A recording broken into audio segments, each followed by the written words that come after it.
It's official.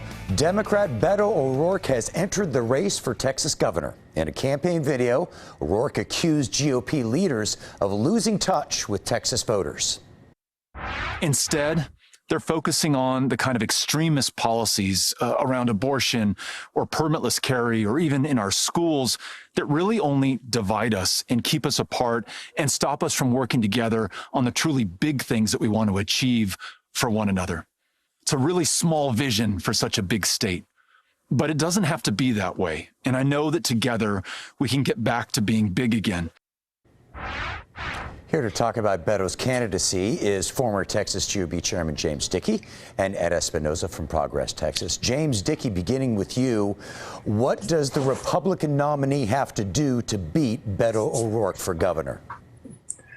Well, the good news is all we have to do is let Texans see what Democrats stand for these days from the Biden administration and their destructive failure over and over again on everything from Afghanistan to the border, and to the fact that O'Rourke supports all of that.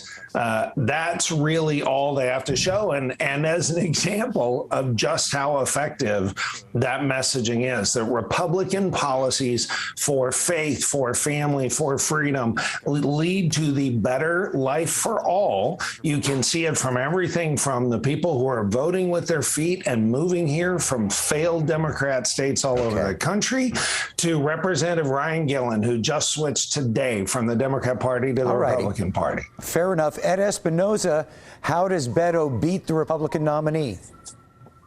You know, in his video today, he talked about his vision. And one of the things he talked about were the things that unite us. Expanding Medicaid, which is something that the state overwhelmingly supports. Getting into marijuana policy reform, which is something that the state also overwhelmingly supports. These are issues that bring us together, not ones that push us apart. And when you look at the things that have been pushed by Governor Abbott, he's had the most conservative governorship ever in the past year, which includes the most extreme abortion ban in America, permitless carry, ignoring the grid, $5 billion in CARES Act, $5 billion in CARES Act funding that was supposed to go to schools that is not going to schools. This is small thinking. This is divisive thinking. It's time for us to bring it together. And I think Betto has a vision to try and get us there.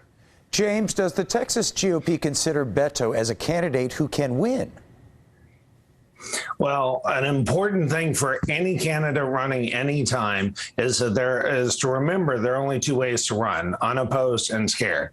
Then by scared, that doesn't mean actually in fear of the opponent, but that means taking seriously the need to earn the vote of every Texan, because voters dislike nothing more than having their vote taken for granted. And that's an appropriate attitude, and every politician has to earn it every time. And Texas Republicans have been doing so by leading in positive ways. Ed, do Texas Democrats need to change or alter the messaging about Betto and some of the things he said, especially about guns in the past? Is that going to be a concern going forward for Democrats? You know, with regards to what Betto said about guns, it's probably not the way I would have preferred someone to phrase it.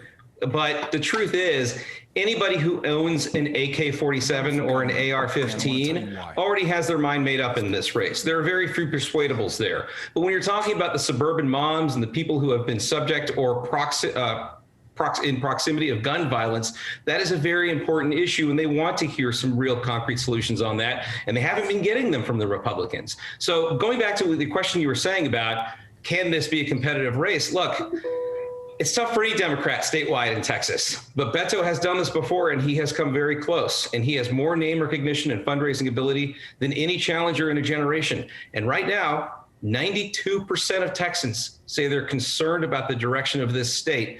So it's a good time to be an outsider, but he's definitely going to have to work for it, and I think he's ready for it. Okay, well, we got to wrap it up for now, but there's going to be ample time to talk about this more. Ed, James, thank you both very much. Thank you.